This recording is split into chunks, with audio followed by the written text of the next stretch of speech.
we all agree that if we wake up in the morning and we want to be together, then we should stay together. A choice every day. Yeah. That's the beauty of this kind of container, right? It's Yeah. like if you can choose to be with your partner every day, you're going to be happy with your partner. every Yeah. day. If you feel trapped or feel obligated Yeah. or feel like you're stuck, Yeah. that's when the resentment starts to build, and then Yeah. resentment becomes the monster that eats all the love. Yeah, and when you think you're doing it for God, and then you clearly don't understand what God is. you know, Right. And now you're dealing with corporate religion, which is a disease-making machine. No doubt. Well, this is going to be fun because one of the things that I want to do with you is I have a list of 5 words, and I feel that it's the responsibility of anybody who's going to use these words, and philosophers and teachers and Yeah. anyone, to clean the words off, because words like God, they accumulate like a bunch of barnacles and mistruths and misunderstandings. So you can say the word and the image and idea and understanding, because obviously words are just symbols, but what the understanding is in people's heads might be radically different than what you're trying to express, but the symbol might be the same. So, but first, before we go into cleaning up some words, I want to get like a brief, a few defining moments that made Paul Chek Paul Chek. Like, what were the kind of the course corrections that allowed you to become, who you are today? Right now? Right now. Oh, I didn't know we were on. Yeah, we're on. We better be on. Sorry, you guys are so fast and so efficient. I don't even know when I was the show hoping is you on. was picking that up. Yeah, that's pretty smooth, you guys. Okay, so defining moments for me. Well, when I became the trainer of the United States Army boxing team at 22, I think I was 22, January 88. And I started doing massage therapy with the fighters and feeding them the way I was raised to eat on a farm. And, the first book I ever read in my life cover to cover, because I hated reading as a kid, and school was not a place that was designed for me. I only finished the 9th grade, so I pretty much educated myself through studying with great teachers and workshops and things that I felt were important for me to know to help people, not some academic program. So when I got on the Army boxing team and they asked me to become trainer, and I was able to share things like the studies I'd learned from Rudolph Ballantyne's book, Nutrition: A Holistic Approach, which is the first book I ever read, which is what I was pointing to. And it fit very much with the way my mother raised us. She is a yogi, and my parents are very holistic. And I was raised on a 140-acre sheep farm. And I got into the Army, and I was able to, first of all, they recognized I was doing something very unique because I represented the Army in triathlon and fought on the boxing team. So I trained for 2 sports at once. And you were in the Army. Yes, I was right? a paratrooper in the 82nd Airborne Division. Mm-hmm. So I kind of had this great feeling of connection and flow and inner peace, and a sense that my sailboat was moving in the right direction when I found myself surrounded with 30 of the best boxers in the world. The Callahan Boxing Arena was the center for Fort Bragg, which is one of the biggest military posts, 79,000 soldiers for all their sports. So I was working with power lifters, track and field athletes, you name it. The top Army athletes came there and would ask me questions, and I would help them. And so I was designing all the nutrition programs. I was doing all the training programs for the fighters. I was managing the gym and working with the team doctor, who was an osteopathic physician. So I got 2 years of on-the-job training and caring for acute sports injuries. And what really happened is when the doctor came back to me about 3 or 4 months after I started, and he said, "Whatever the hell you're doing, it is working, because I am hardly seeing any injuries on the team at all." He said, "I used to be busy all the time. I haven't seen anyone injured now for months since you started doing all this stuff." And the athletes would say, "Oh my God, Paul, that massage you gave me, I fought like a son of a bitch for all 3 rounds. I've never felt so good." They noticed a big shift in their energy from the nutrition. I would make them what used to be called tiger milk shakes, which is a recipe I got out of one of my old, kind of Paul Bragg type nutrition books from years Where ago. you milk a tiger with your bare hands. Yeah, you milk a tiger and you pull its fangs and all that, and you grind them up like Chinese medicine. And so I would bring key fighters that I felt were nutritionally deficient I couldn't do it for everyone because there's 30 guys, but or if there was a key athlete that was going for a major tournament and I felt like I needed to really prop that guy up. And when I started getting all the feedback and all the reciprocity of appreciation and, you know, seeing that some of the greatest athletes in the world were really valuing my work, and that even though they hated it, because I actually trained them, I didn't tell them what to do. I did everything with them. So all their training programs, from rope skipping to weightlifting to sprinting to track work to pool work, I did everything with them. So it was never a finger pointer. I would kick their asses. The average guy would lose 5 to 8 pounds of sweat in one of our workouts, which between the boxing and the training was typically 4 to 6 hours a day. Yeah. And even though they hated me because I worked them so hard, they performed so well and felt so much better and had so many fewer injuries. I just felt like the stars had lined up. And for the first time in my life, I felt anchored in myself and in my purpose. And that was January 84 that began. So here we are, 2017. And I've been doing this for 32 years. That's a beautiful moment that I hope all these listeners and everybody, if you haven't had that moment yet, where you wake up and you realize, here I am doing exactly what I'm supposed to do. And you have that sense of, for me, it was not only what I'm supposed to do, but I felt that the universe had conspired, because the pieces came from all sorts of places. I'll give you an example. You know, when I was young, I was raised on a farm, as I said, but I did, you know, I became a father when I just turned 18. My parents' rule was that the day you leave high school or college is the day you leave the house. So I hated school. So when I finished the 9th grade, I left at 16 and supported myself and earned a living. And then when my kid came, I had to do whatever I could do, because the unemployment rate was, at that time, was like 17.5%. I come from a logging community. The logging industry was down because there was so much Japanese wood coming into the market. We couldn't sell our own wood, so the whole industry went flat. So jobs were really hard to do, and I had to do whatever I could do. So I went to trade school when I was young and became an auto mechanic. So I worked in auto mechanics. I worked in exploration and water well drilling. I worked in logging. I worked in the shake industry, making shakes for shake roofs, cedar shake roofs. I worked in farming. I worked as an automotive electrician. I mean, I worked as a bricklayer's apprentice. I was a heavy-duty mechanic apprentice for about 6 months because it was the best job I could get. You're still a heavy-duty mechanic just for human cars. Yeah, but you know, here's the interesting thing I'm leading to.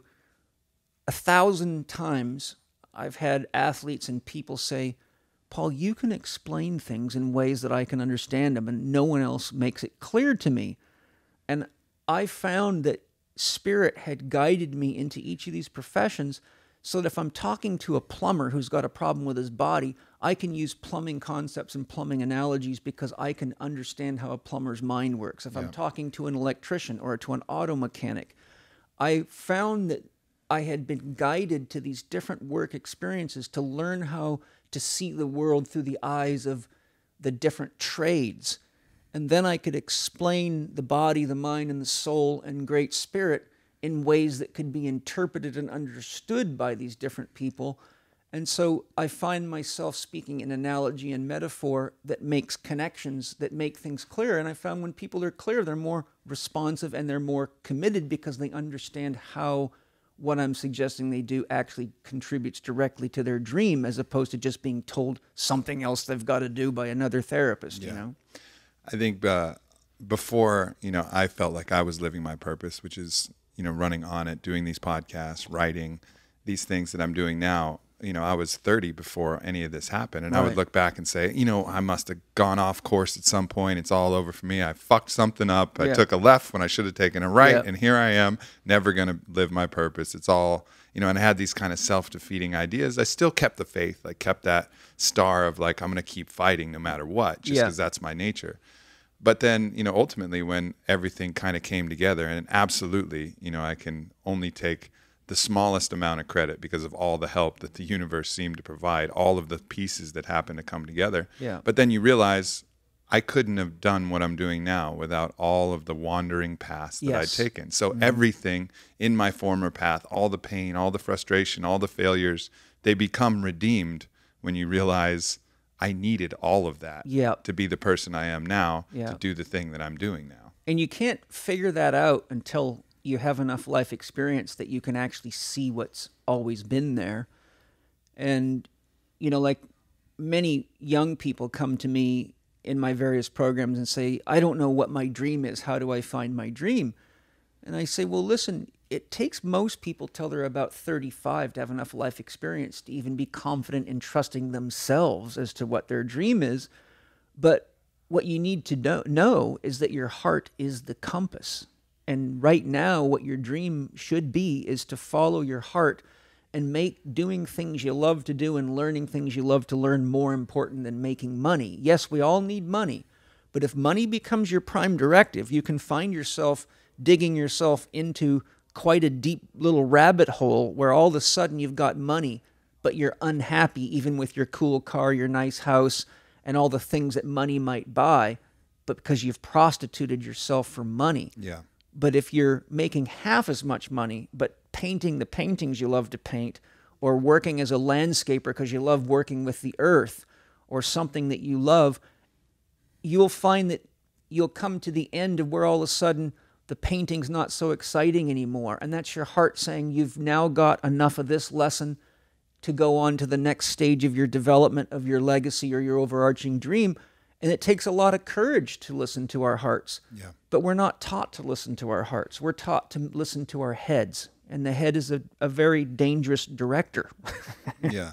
Unfortunately. It is indeed.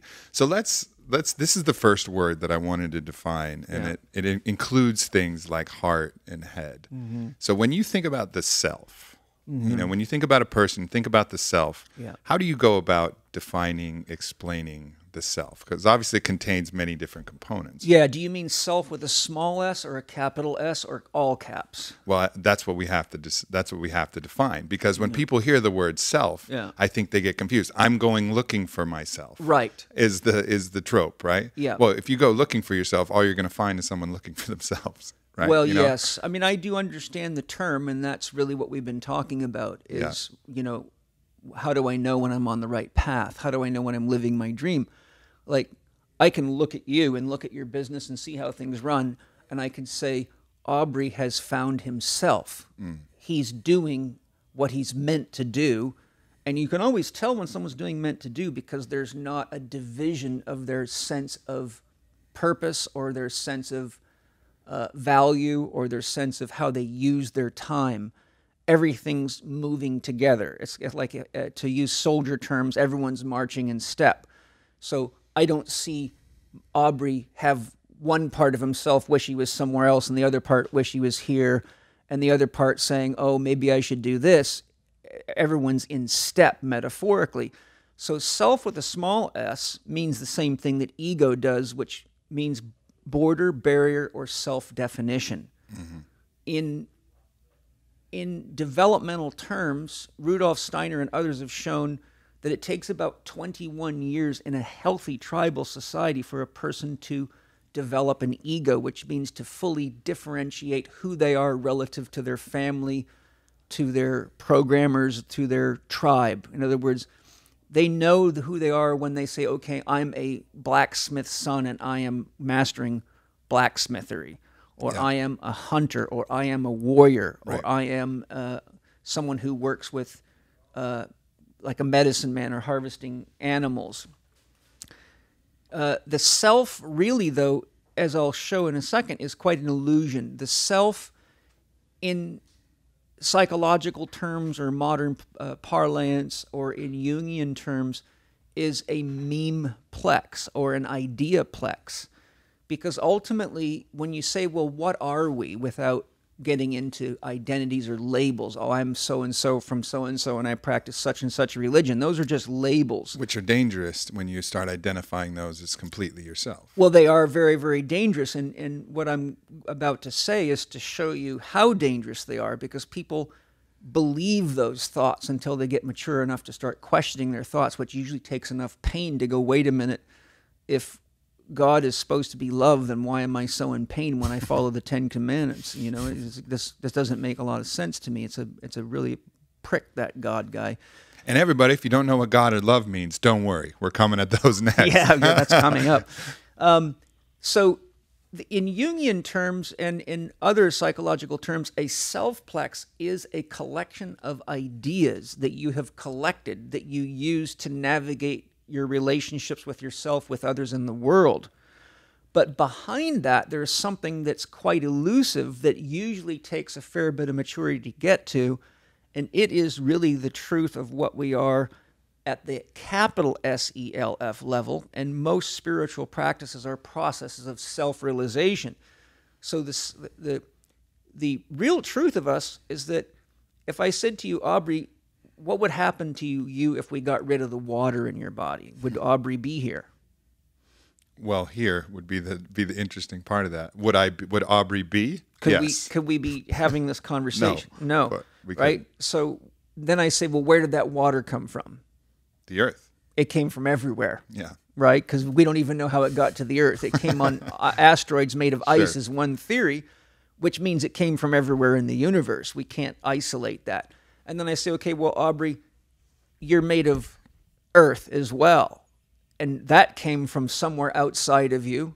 And what the earth is a bunch of minerals that you can find in the periodic table, which you track back. And some of those elements came from the sun and some of them came from other stars. But when they then go to try to find out where those elements came from, they find out something pretty paradoxical. Stars are formed by black holes, which suck all sorts of stars in for millions of miles around, and every star turns out to be made of every other star. So if we look at the water element, who Aubrey thinks he is as a self comes from everywhere. If we look at the earth element, he comes from the whole universe. If we look at the fire element, which is his metabolism, what he's made of is the same thing as what he's eating, which is light, which Einstein showed us E equals mc squared. It means everything that you are is really light in an entangled quantum relationship. Sure. So the light of us and the warmth of us comes from everywhere. And then we're air, we have to breathe, and the air comes from everywhere, and you're breathing in somebody's air from Dubai yesterday, right now, and they say that you can breathe in a certain number of molecules of Jesus's body with every breath based on scientific calculations of how atoms move around. Oh, that's what that tasted like. Yes, I was wondering. Yes, and hopefully, it's better tasting than you thought, without any biases in the way, right? We have to take Jesus and feel sorry for him, because anybody that has a philosophy that now has 33,000 divisions is probably worried about the confusion amongst the followers. But then the final element is space. And so if I said, well, Aubrey, get rid of the space, well, there's no Aubrey anymore. So here's the point I'm making. What we think of as ourself is an illusion, because we think this is who we are, this is our body, this is our place, and this is us. But the reality of it is what we think of as us is the entire universe conspiring to have this experience of being able to look at and relate to itself, just like as if you were hugging yourself or kissing yourself or looking at yourself in the mirror and saying, I love you, which is a good idea. The capital S means one now becomes aware that what you think you are could not be here, not only without all the things I just mentioned, but everybody else that's ever impacted your life. Yeah. And that includes the people that do it that I call the invisible helpers that you don't know. Like somebody made our shoes, but we never got a chance to give them a hug or know who they are. Yeah. Somebody made our clothes, someone made our cars, someone made our computers, and we forget all about those people. We take them for granted.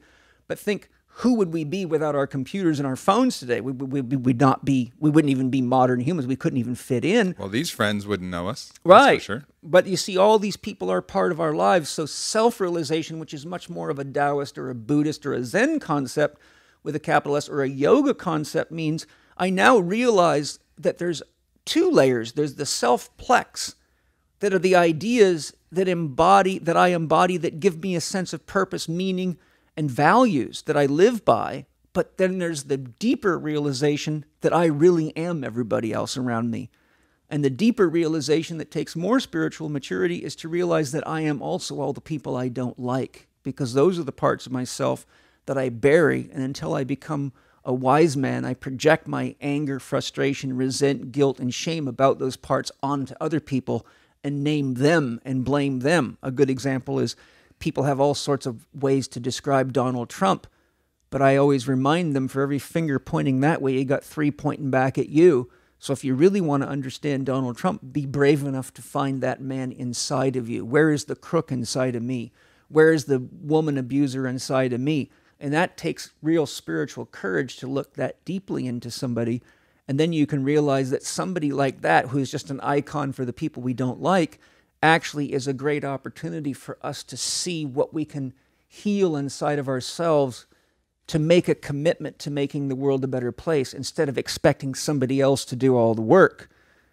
Then capital S, capital E, capital L, capital F means we are all of it. Yeah. And we become a samadhi experience or a satori or a total union experience, which can come through, psychedelic use, through shamanic practices, or through meditative practices, Tai Chi. I've had them all sorts of different ways. Then you're one with it all, and you then know that the little self led to the capital SELF, which ultimately brought you to the awareness of yourself as all of it, and now there isn't even an idea. In other words, like Carl Jung, people used to ask Carl Jung, do you believe in God? He would say, no, I know God. Mm-hmm. In other words, there's no belief needed. Yeah, so that. That's what the capitals are, is I know God. Do you use the word consciousness to describe that capital S self? Or is there a distinction in your lexicon when you're describing consciousness? Because often I'll use that there's the self and then there's your consciousness, the thing that exists eternally, that knows both separation and no separation. Yes. That's a fantastic question, and I'm impressed you asked me that, because I do make that distinction in my teaching for my students, because it's a very important one. If you look at words classically used religiously or spiritually to describe God, they're omni words, especially in Christianity. Omnipresent, all-present, omniscient, all-knowing, omnipotent, all-powerful, etc. Omni means all in capital letters. The only correlation to that word in a scientific viewpoint is the absolute. The absolute is that which is everywhere and nowhere simultaneously. It is immeasurable, because if you're trying to measure it, you're already wrong, because you are part of it. So you can't, this is why you can't know God. Maybe we can talk about that later. I won't get sidetracked on that.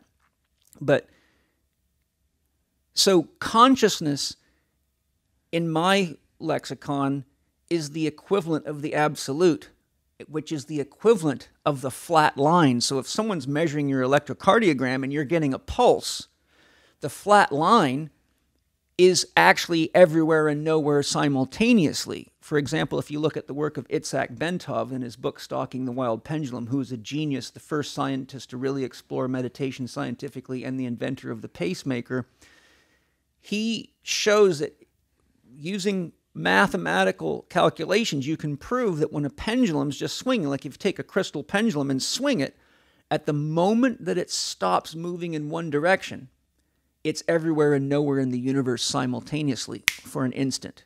It's actually everywhere and nowhere at the instant it reaches a dead stop. So the absolute is that which is everywhere and nowhere simultaneously, but it is the basis of that which we can perceive. We can perceive the pendulum moving, but with our eyes and our refresh rate being so slow comparatively, we can't see that pendulum dead stop. We can get a concept of it, but mathematically speaking, it reaches a 0 point, which means it's everywhere and nowhere simultaneously. Wow, that's hard to wrap your head around, for sure. It is, but, God's not an easy thing to wrap your head around. That's why people keep using all these silly signifiers and fall into love with silly books, because to know, really, you have to go deep, deep inside of yourself, and that takes commitment and passion and a hunger to know the truth. So I think it might be easier to know God than to know that the pendulum stops and it's everywhere and nowhere at the same time. Yes, you can do that, but you see, the secret is that to know God, you have to get the pendulum between your ears to stop swinging anyhow. Sure. And that thing's called the mind. Yeah. And you can't escape the mind as long as it's moving and thinking, because it's already got you locked into a very, very narrow slice of the pie we're calling God. So to go my point here is capital C, ONSCIOUSNESS, all caps, is what the Buddhists call the ground of being, or what the Christians call anything with an omni. Mm-hmm. And when you look at how the human sensory system works, you can't have conscious awareness of anything that isn't moving. So when you take your electrocardiogram, you see movement, positive, negative polarity. When you take an electroencephalogram, you see movement. If you measure peristalsis, if you measure any function in the universe that is measurable, there's movement there. So consciousness is that which is everywhere and nowhere. So as often said, God So it's the stillness. It's the perfect stillness, but the problem is the stillness is so pregnant and so explosive that the vacuum and the plenum turn out to be the same thing. So that which is empty is pregnant with everything. Yeah. And so God all possibilities. That's the nature of quantum state, right? Yes, and God is unconditional love, because unconditional is absolute. There is no way you can measure something that's unconditional, and to try to figure out what God is means you just don't understand what you're trying to figure out. So that which is the source of all, or unconditional, is the unmoved mover that is witnessing. When people would ask St. Francis of Assisi, what is God? He would say, what you are looking for is what's looking. So in Buddhism, that would be prajna, or the ever-present witness that is not caught in any of it, but is witnessing all of it. It is witnessing its own dream, metaphorically. So that would be consciousness with all caps. But when I'm sitting here talking to you, and I can see you, and I can look around the room, I can smell the smells, those are all sensory inputs that are bouncing up and down, which you can measure scientifically. And for example, if you numb the muscles of the eye, you'll go blind. Mm-hmm. Because for you to see, you have to have saccades. Your eye's actually got tiny little movements that constantly give something that it can look at that's measurable by a sensory system that works with on-off impulses. Right. So that's what I call conscious of. So to go into a full union experience of God is a paradox, because you don't become conscious of anything. You become conscious of everything and nothing simultaneously, which is exactly why when people used to ask Buddha to describe God, he would go silent. And they thought he was messing with them, or didn't want to talk about it, but he was telling them the truth.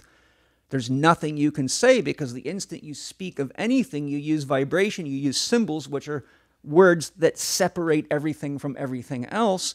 And that's why the word logos, which means the word, or the same thing as Om, is often referred to by alchemists and early Christian mystics as the logos cutter.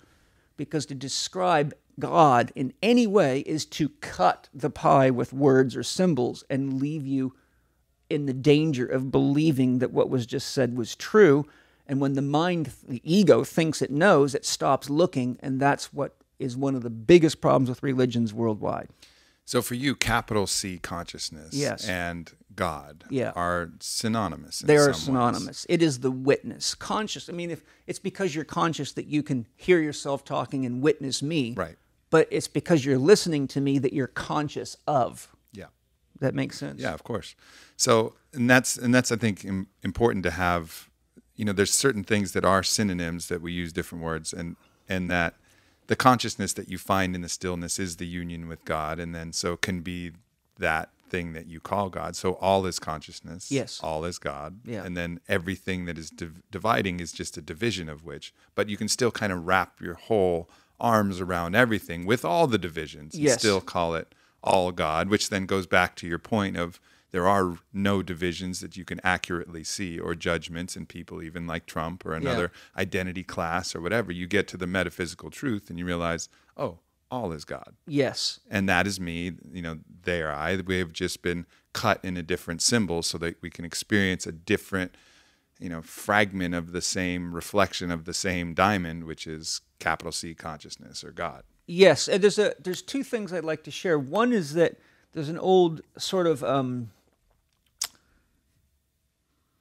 a statement, I guess is what it was, and that is, if you put 12 enlightened human beings around a round table with a bouquet of multicolored flowers in the middle and ask every one of them to describe what they see, you'll get 12 different answers.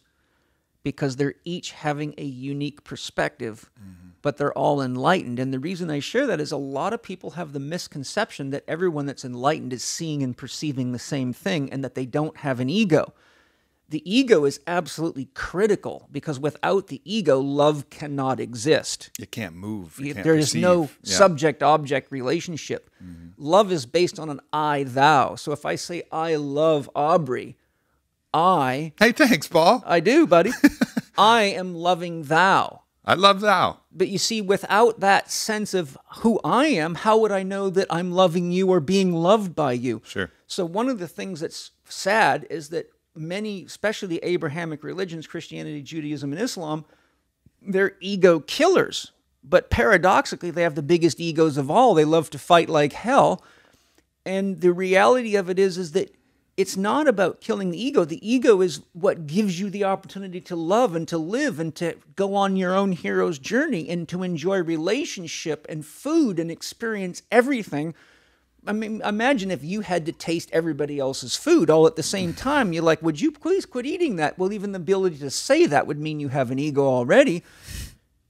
And ego is differentiation. Ego period. is differentiation, and the soul is consciousness within.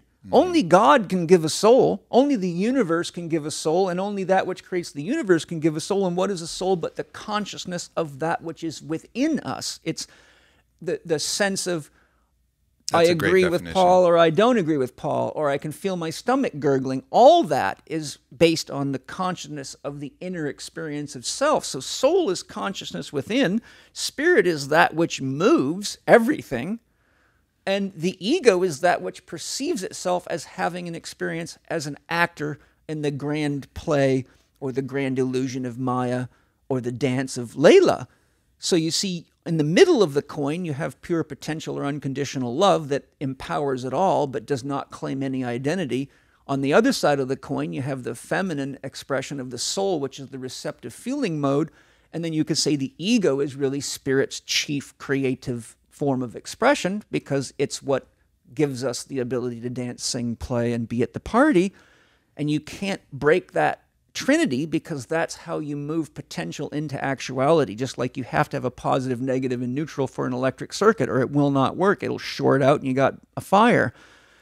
So consciousness needs potential, unconditional love or God as the source, the wellspring of potential, and it moves that through spirit into soul, and the ego is what rises up as a product of consciousness moving through that circuit within any locus or biological center or entity that can identify itself even in a light body, such as people that can be channeled like Seth and people like that. Yeah. I think defining the soul as your individual piece of consciousness. Yes. Like the thing that you are kind of responsible for shepherding, that is at the same time part of the all, but at the same time yours. It's your kind of carving out of that, the division out of that larger piece. That's a brilliant way to think about soul. I think. Well, here's something that's really important on that regard, is that soul, only God can give a soul, and only God is conscious, with caps. Only God is absolute. So only God can ultimately be capable of perceiving everything happening within itself. There's nothing behind God. There is nothing back there. This is one of the reasons I think we all have two eyes in front of our head and nothing behind us, even though we get killed from behind all the time. You go out in nature, and almost every creature in nature has two eyes looking forward. And it says right in the Bible, we are made in His image or God's image, but God doesn't know there's anything behind God. So God only has one way to look to experience God, and that's into itself. So we're all looking into ourselves, but the ego makes it think like we're looking out of ourselves. Yeah. But the soul is God within us, looking at itself through the relationship of ego relative to other ego or perceived self. And spirit is what's powering the whole thing up. And spirit is really the two qualities of God becoming each other, just like the Tai Chi symbol says. There's two qualities of an absolute. It's absolutely nothing because you can't measure it or weigh it. And it's absolutely everything because it's all here. Look out the window. Here we all are. And we know those two keep becoming each other at the speed of now, and that is the absolute expressing itself as consciousness. So the beauty of it is that the soul is ultimately unconditional love. And having been a therapist for 32 years that's worked with the most famous of everybody and the richest of all sorts of people, at one time 10 of my clients flew their own private jets and owned them, billionaires and people like that own, 50,000 real estate properties and crazy stuff like that. And you find that all the drugs, all the sex, and all the money and all the parties in the world won't get you to a place of peace and a place of fulfillment. There's only one thing that ultimately satiates a soul, and that is the experience of what it really is. And that's what the spiritual life is. We can wrap ourselves up in material success and fame, but we always feel empty until we begin to drink from the divine ocean of true consciousness, of unconditional love. And the soul has this built-in fail-safe because it knows what it is. Yeah. It ultimately knows what it is, and it's here to have this experience, just like acting in a play or going to a show or participating in a meeting and enjoying those experiences. But because it can never really be satiated by anything but what it is, whenever we stunt our growth by getting too caught up in the world and in distractions or in matter, and Plotinus said the soul's greatest addiction is to matter because it wants to have something to play with that it can see. But once we start losing ourselves into the kind of illusion, then we start having this primordial emptiness. Yeah. And the only thing I've ever seen heal that is legitimate spiritual practices, legitimate spiritual healing, and legitimate spiritual awakening. And all those things require an honest relationship with our body because it is the lens of perception that we're working through at this level of spiritual development, i.e. as a being.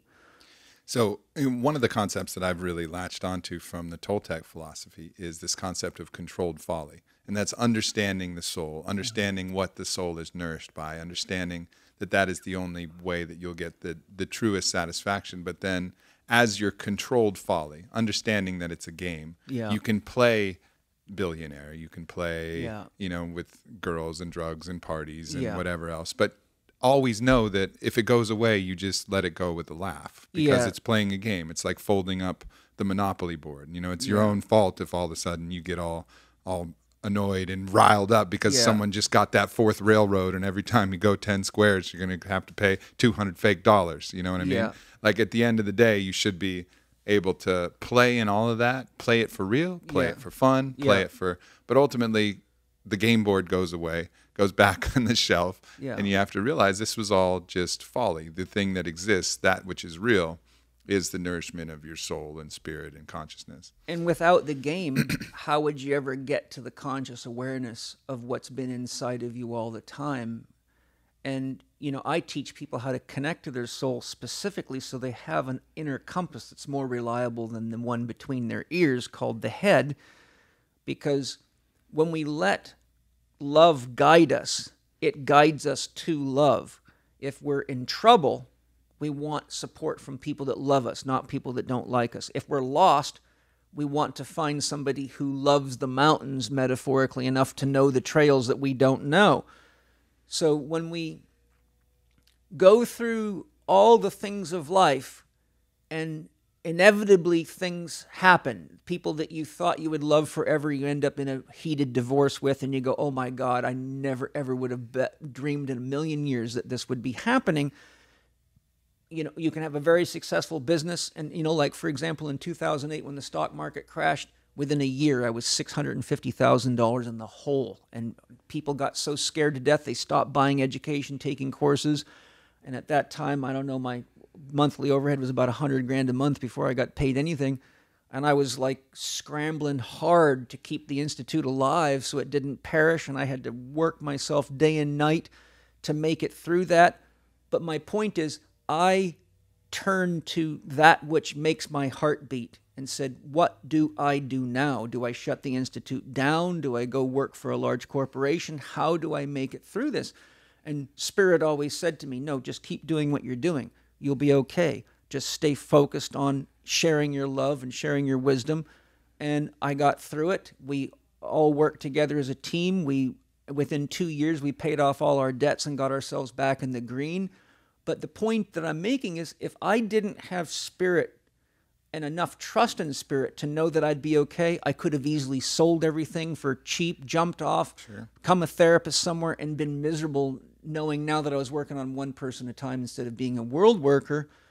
And so I really feel that we need all the experiences you were talking about because they put us in situations where we find out eventually we can't trust our own thoughts and we have to find something deeper in ourselves that's more reliable than the network of associations trapped between our ears. How do you teach people to tap into that? Because we were talking about it a little bit yesterday, and you were explaining, the tension that you feel from trying to do, do with the mind, do show up, and then get battered around by all the stress and all the emotions and all the doubts. And, that's the very kind of yang worldly approach to conquering and achieving, but it bears a toll. But then there's another way to kind of be guided by it. It's like sometimes writing is just you're thinking about all the words and laboring, and sometimes everything is just flowing through you, and it's always better and faster and more efficient when it's flowing through you. And there's a way to apply that to virtually everything, even a fighter. The fighters who fight the best fights, they're like, I don't know, man, I was just flowing out there. Yeah, they just go into no mind. They go into no mind. And there's a way to accomplish all of that with that faith. But then when, things get tough and when, the stress comes and fear comes, that'll drive you right back into your mind. Those emotions will drive you into that. That's when you have to have what I call spiritual courage. And spiritual courage, I am a fighter. I grew up fighting. And I can tell you it takes more courage to deal with a major financial crisis, a divorce, or a death in the family. My brother committed suicide when I was 34, and it leveled me. My sister's son drowned when he was 3. Without a long laundry list, I've had my share of beatings. And, the question that I think you're really asking me is how do we get to that thing we call soul? So would you like me to share that with you? Of course. And I'd preface that by saying, if you go to chekinstitute.com, www.chekinstitute.com, I have a program which is a recorded webinar series called Primal Pattern Eating. And I teach people how to access their soul to guide their meal choices, hydration choices, supplementation choices, doses. And I've helped thousands of people who have tried every diet in the world learn to communicate with their soul to get their bodies healthy, which is the basis of perception, right? So if your body's not healthy, then you really have a hard time accessing your soul, but your soul can also guide you to bringing that into harmony. So the way that I teach, this is one of the methods that I teach, and it's really quite simple, and I invite all of you guys in the room, even the engineers, to do this. So what I'd like you to do is, first of all, just give yourself a second to relax your mind and empty your mind of any thoughts. And I'm going to give you a question to ask your inner self. But the key thing is that once you ask the question, you must stop your mind so that you know that the answer did not come from your ego. So when I show you the question, once you ask it, just let your mind lay down like a dog that's just finished a run and is ready to rest, or you've just finished a hard set and you're ready to just lay on the floor. And that way, if you get a response, you know it did not come from your ego because you have let it rest. Ask this question. Dear soul, if you are inside me and can hear me, please show me what it feels like when you are saying yes to me. And then wait.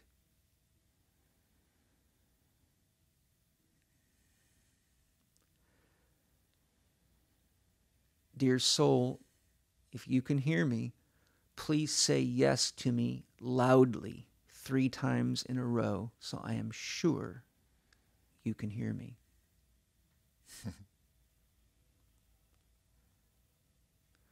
Dear soul, thank you.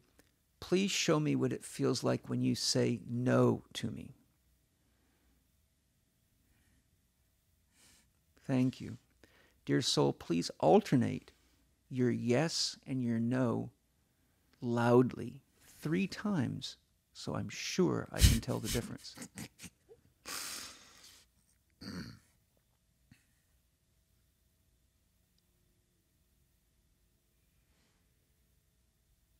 My soul or my higher self, it's always so much the best version of me. You know, it's like you would imagine for people who haven't done this practice, or maybe people's are different, but for me, it always has the best sense of humor and like the best, and it's like playful, but sure. The best creativity. You know, it's like doing that, you know, because I'm fortunate enough to have been on the path and been in communication with that force.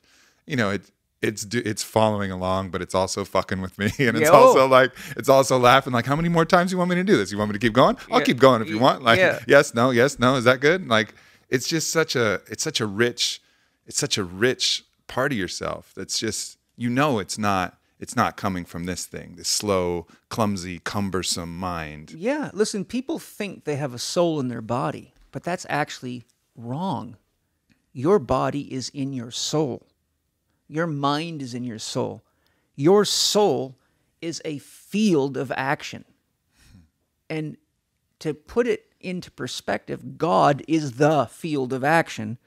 But think of God as an ocean. Now, if you dropped a pebble on the surface of a pond, for example, it would make a series of concentric rings, which would be like a field of action, wouldn't it? Yeah. Now, if you drop another pebble next to it, those fields of action would overlap and they would become two, but also there would be a third created out of the marriage of the interaction of the waves, right? Well, here we all are.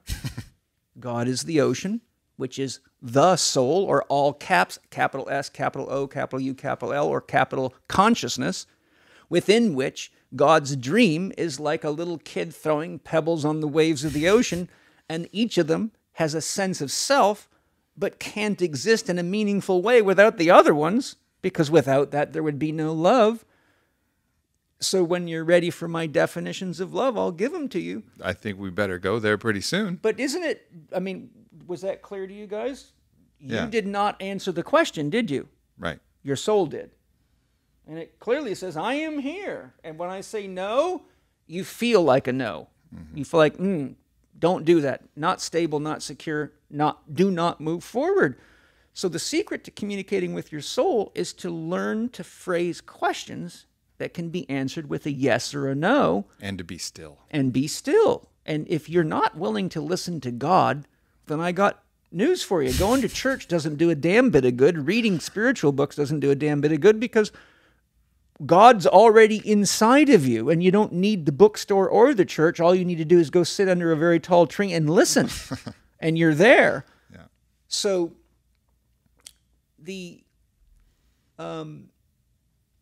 was one thing I was going to share there, and I lost my train of thought. But, yes, as you get calmer, each of us has natural voyances. So my natural voyance is clairvoyance, inner vision. I can see people's energy fields. I can look inside of stones or whatever. That's my natural voyance. But we all have a natural voyance. Is that like do you think that's just a universal law, or is that I think all of us are, I think what we call extrasensory abilities are really just normal. We've just gotten so up into our heads that we've forgotten what our natural abilities are. I mean, if you study ancient cultures, Aboriginal cultures, they could all see the energy of stones. If you look at Aboriginal hunting maps, they didn't draw trails on the dirt. They drew energy patterns, and they all knew what that meant because they were reading the colors and the energies of the environment, which were more directive than the trail through the woods was for them. Shaman have been talking to plants and learning to make medicines for thousands of years. Well, how do you talk to a plant? Well, you realize you and the plant are the same thing, just having a relationship. And that blows the Westerners' minds. They'll hear a song and be moved by the medicine of the song, and they'll ask the shaman, "Where'd you learn that song?" "Oh, the plant taught me." Exactly. And then their mind just goes. Exactly. So the point that I'm making is, start off with training wheels and ask questions of your soul that are easily answered by a yes or a no. But as you relax into it and your trust grows, all of a sudden you begin to have voyance. So your soul all of a sudden speaks in words inside your head. And it's like you're hearing someone else talk, but it's coming from within you. So that's someone who's more clairaudient. I get visions, but I'm also clairaudient and clairsentient. I have a number of these, but I've been working on this my whole life. My mother's a yogi. I started with monks when I was a kid, so I've had a lot of practice at this. So I can share this with you because I've been through all these stages. So now if I'm stressed and I can't really relax, and I just go to the simple yes and no, and I can always trust that. Right.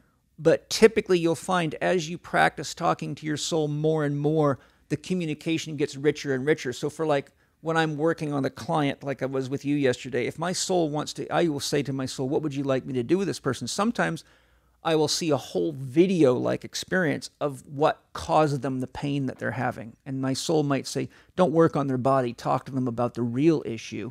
And then I see this video almost as though I'm part of their life. I'm in their office seeing the stress, or I'm in the bedroom seeing the stress.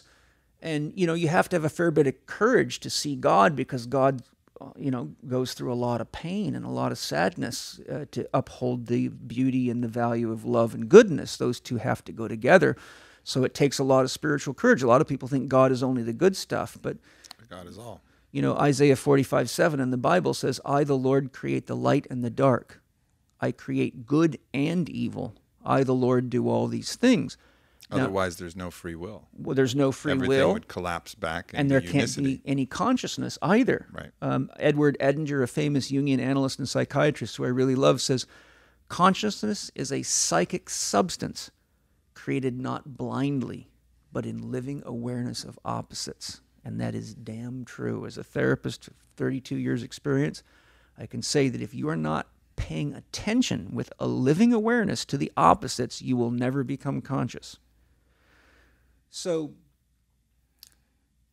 my point that I wanted to iterate there was just simply that as we grow in our relationship with soul, the language gets richer and richer and richer. And as we develop more spiritual courage and more spiritual integrity to be able to handle what God really is, then, for example, me as a therapist, God shows me more and more of what's really going on inside of somebody. And it can be some heavy stuff. I mean, I've worked with people that have murdered people. I've worked with people that have done, unbelievably wild sexual practices like sex with animals and all sorts of stuff they probably wouldn't tell anybody, but they're carrying tremendous amounts of guilt, pain, and shame inside of themselves and think they're going to burn in hell. Do you keep a poker face when you get a sex with animals client? Well, I always keep... for me, like, I have a deep enough relationship with God to know that God can't know God until God tries everything, or God doesn't know God, and that's what we're doing. We are Godding. I mean, we are here. God is experiencing God, but people forget God has to know. God's as interested in the dark of itself as it is in the light of itself, and we keep worshiping the light. And I'm not trying to promote evil or bad stuff, but I'm saying we have to realize it's part of the fabric of the world. It's part of the fabric of creation. And as part of the fabric of the world, it's part of the fabric of us. That was one of the deepest, most challenging medicine journeys that I had, is when I asked as an intention for consciousness at large to be present inside myself. And when it came, it was all the dark and all the light. Yeah. And that wasn't even the thing that was the most shaking. The thing that shook me the most was that both were equally beautiful. They are. All the decay and death and destruction and all of the pain and everything was just a different side reflected of the coin of all of the love. It is. And it was simply a choice. Which side do I want to engage in? Well, the love side and the light side felt a lot better to me. And so ultimately I was able to choose that side, but I could recognize, and I didn't want to recognize that. I wanted to think of it as bad, and I wanted to think of it as like, I don't have any of that in me. Yes. It's all bad. It's totally separate. It's something else. Other humans created it. Yeah. But then you look at it and it says, oh, that's beautiful, just as beautiful. Yeah. And now here's the choice: the path of power, the path of darkness, the path of destruction, or the path of love. What do I want? And was able, fortunately, to choose the path of love. I guess fortunately is just my own preference, but that seemed to be the one that filled me with the most light and love and happiness, and the feelings that I like. Yeah. Well, we also forget that what we often call evil or bad is usually a word that describes a transformative process, and the ego has a really hard time with change. So if soul's trying to move you forward in your life and you're not listening and you get fired from your job, then you can think the world's beating you up. But if you're listening and you say, okay, well, soul's moving me on, I need to go follow my dream and I should be doing this now, then you say goodbye and you go look for a job and soul leads you that way. But if you keep staying in a holding pattern when spirit wants to move you forward for consciousness to grow and relationships to grow and the connections you need to fulfill your life path and your soul contract with other souls, then sometimes what happens looks bad to us. But a good example of that is, having been through a divorce and coached many people through them, and even business collapses, I say to someone who maybe is now on their third wife, are you happy? Oh man, I'm so fucking happy. It's unbelievable. I said, now, could you be here if you had not have divorced your first wife? No. Could you be here if you had not have divorced your second wife or husband, whatever way you want to go? No. Good.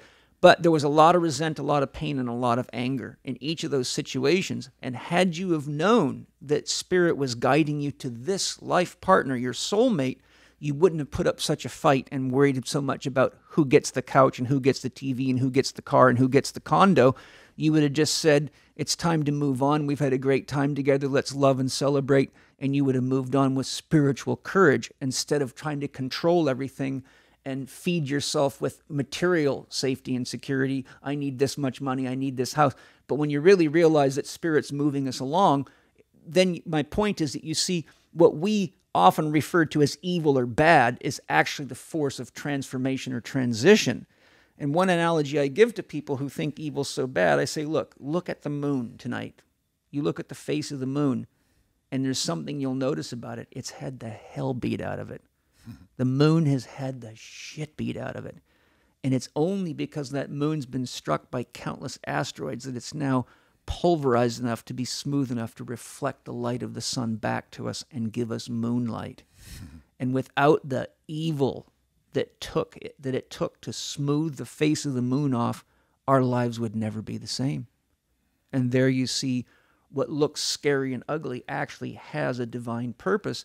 And spiritual courage is learning to embrace these things, but always keep your eye out for the beauty that's hiding inside what looks scary or ugly. It's the necessary balance, right? It is, I mean, it's the Tao of the universe, that the classic yin yang. I know that's a symbol. That's something that you. It's deep, yeah. It's deep, and that has to hold. The balance has to hold. Yes. For all of us to be here, we have to walk on the ground bones of good and bad people, who have passed through this life. And it's all relative, right? Yeah. If you think what is a good sexual practice and you're a Christian, well, what you think is a bad sexual practice can be completely normal for a Muslim or an African in a tribe.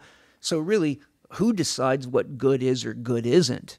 I personally think if whatever you're doing brings you to a place where you can be more present with yourself and have more to share with the world to support the world, it's good.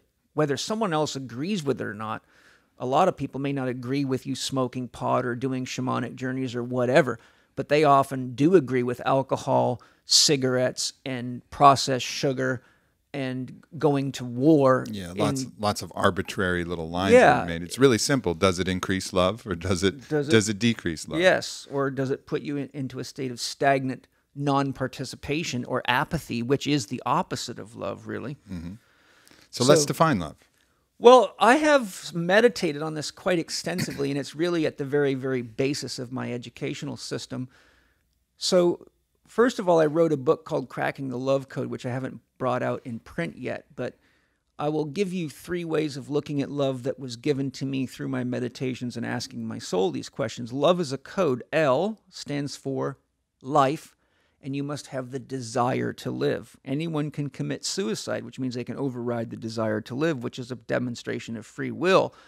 So life is based on desire. Everything has the desire to breathe, the desire to eat, the desire to drink, the desire to relate, etc., to do what it's here to do. Earthworms want to eat the earth, birds want to fly and do bird things. So L stands for desire. Desire is the force that relates to yin, or the emptiness. When a woman's uterus is empty, she has the desire to fill it with life and become pregnant. When our stomachs are empty, we desire to have food in them.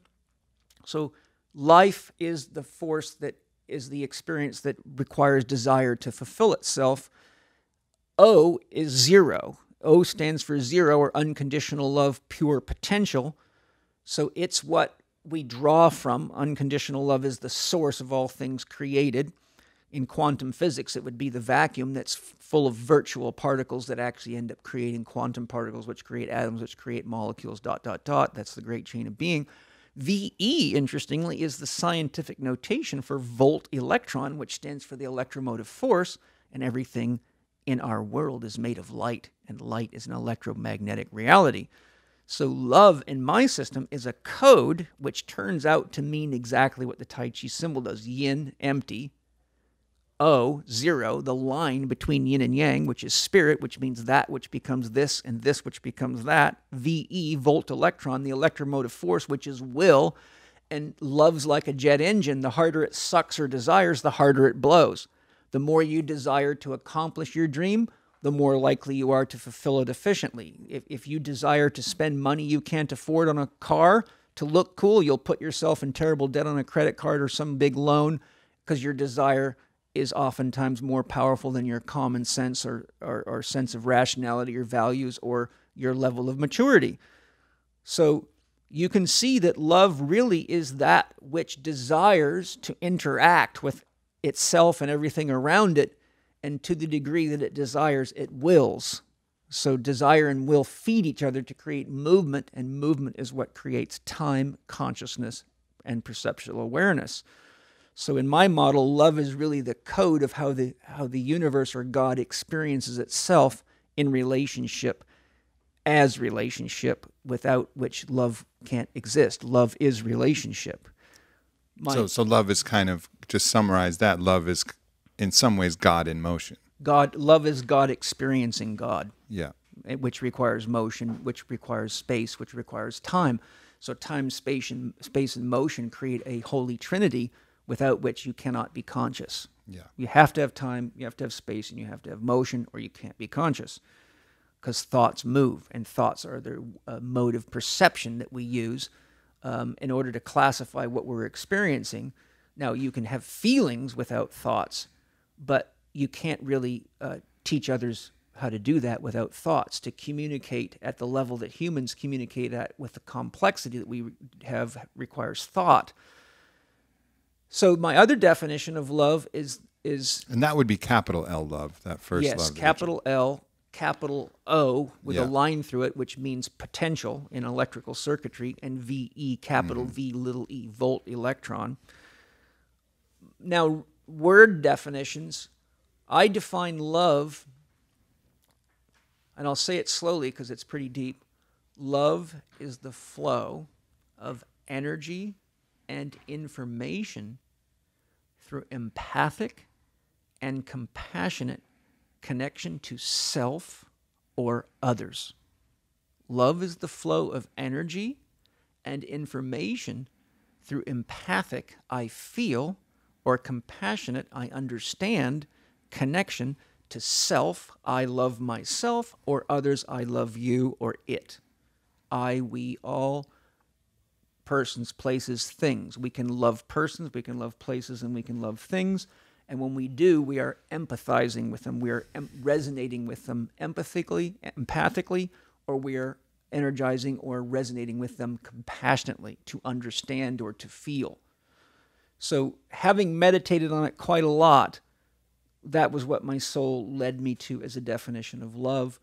And the simpler definition my soul gave me, which I think you probably will enjoy, love is consciousness becoming aware of itself. And I think that's just as deep a truth and much simpler. Yeah. It's a word that we so often get wrong with all of these words. And I've often said that if someone grows up and they take these two things, these two very simple concepts as truths, their whole operating system is going to be backwards. And that's love hurts and fear God. Yes, if you fear think, God, yes. Yeah, if you think those things are true, then you've got the whole definitions backward, because implied in those terms is a radical misunderstanding of both God and love. There's nothing about love that hurts. There's Yeah. nothing about God that should cause you to fear, you know? So, Yes. so in that definition, if you believe either one of those things, your operating system and your whole lexicon is upside down. You got to start over. In general, I agree, but I would like to propose a slight twist if you're open to it. Sure. One, I'll share something with you. Zig Ziglar, who I studied his work, you know, the famous business educator and really cool guy, expert in goal setting, business management. He says fear is an acronym for false evidence appearing real. And most of the things we're afraid of turn out not to really be worth being afraid of. So fear, if we look at fear as false evidence appearing real, then we can usually put things into perspective. But as you know, Aubrey, it takes a fair bit of life experience to really be able to recognize what is it worth being afraid of and what isn't. Yeah. You know, if you're walking out in the jungle, being afraid of a poisonous snake is probably a good idea. It's relative. The fear is relative to danger. Yeah, at that point. you know, doesn't exceed it, doesn't underseed it. You know, reality is what's happening. Yeah. You know, so we there's fearing God. This is a deeper concept. I agree with what you said, but I want to take a deeper look at it. Let's do it. Carl Jung says all religious systems are designed to protect you from the direct experience of God. Because most people's idea of God is what we just talked about, only the good, what Jung is saying, and what I can tell you from firsthand personal experience on many very, very deep experiences where you get close enough to God, the closer you get to God, the more your ego gets annihilated. To become one with God, you have to completely and utterly die to whatever you think you are.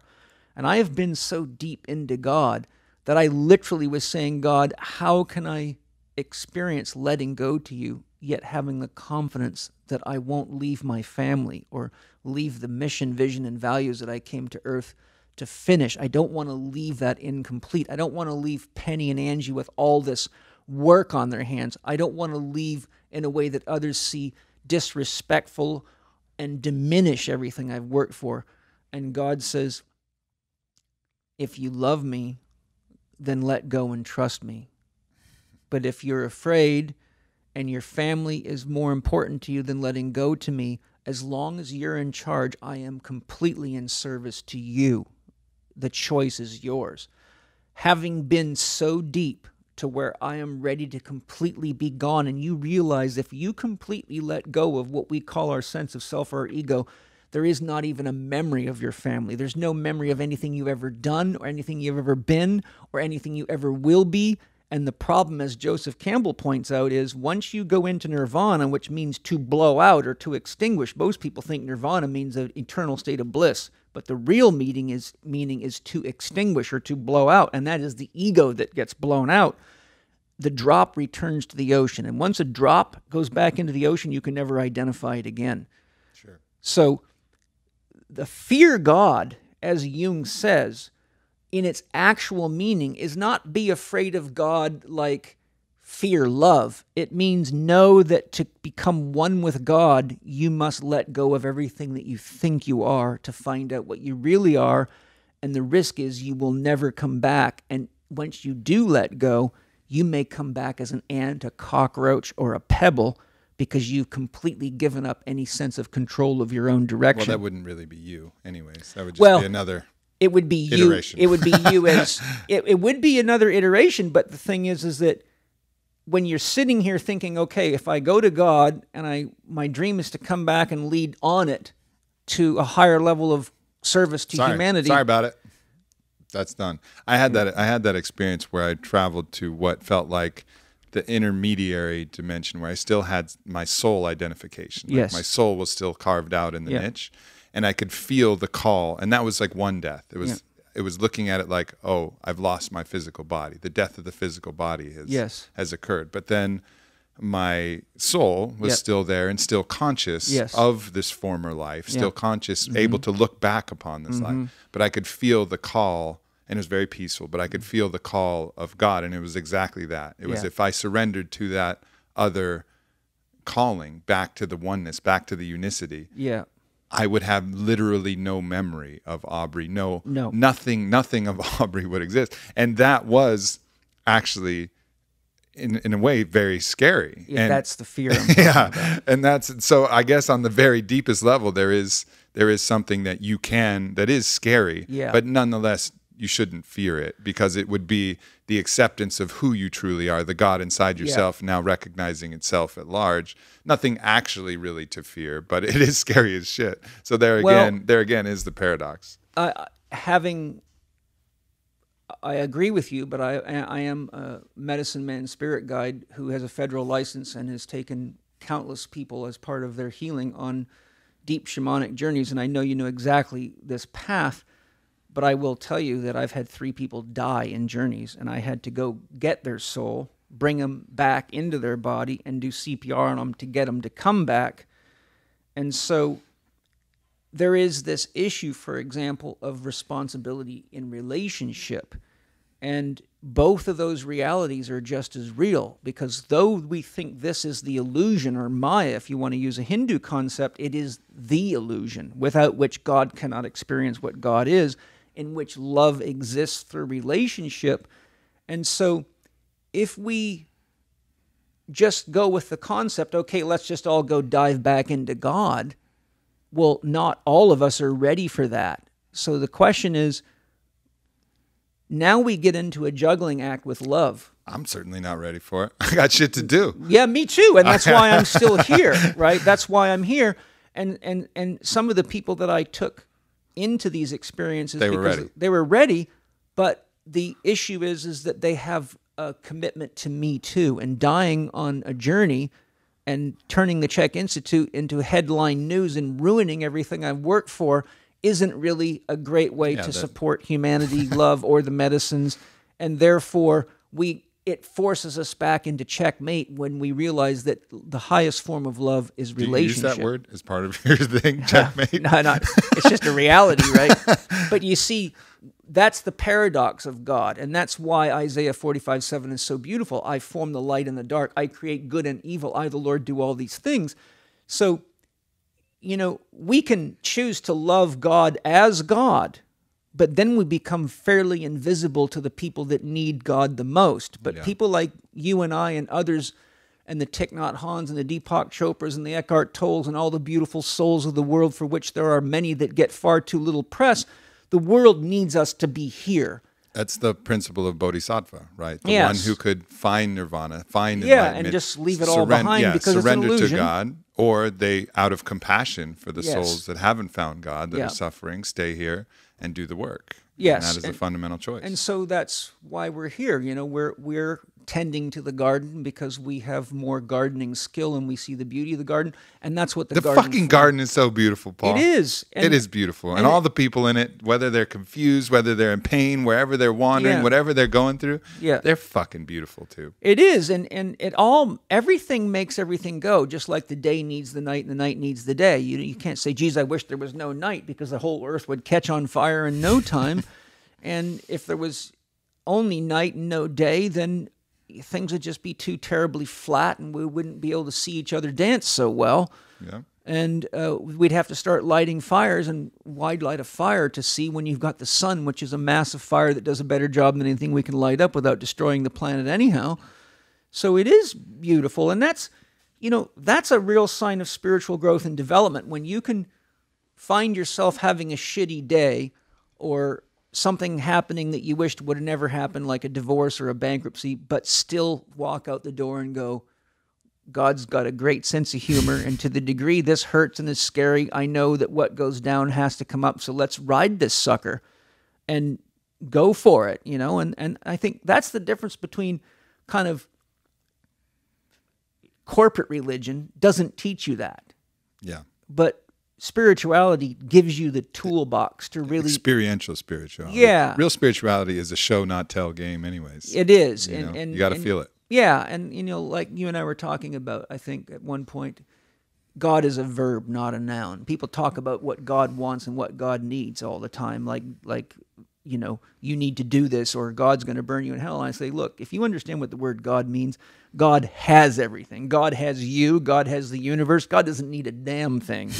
God is everything. God is you, and God is the up, the down, the left, the right, the high, the low, the good, the bad, the happy, the sad. God just loves it all.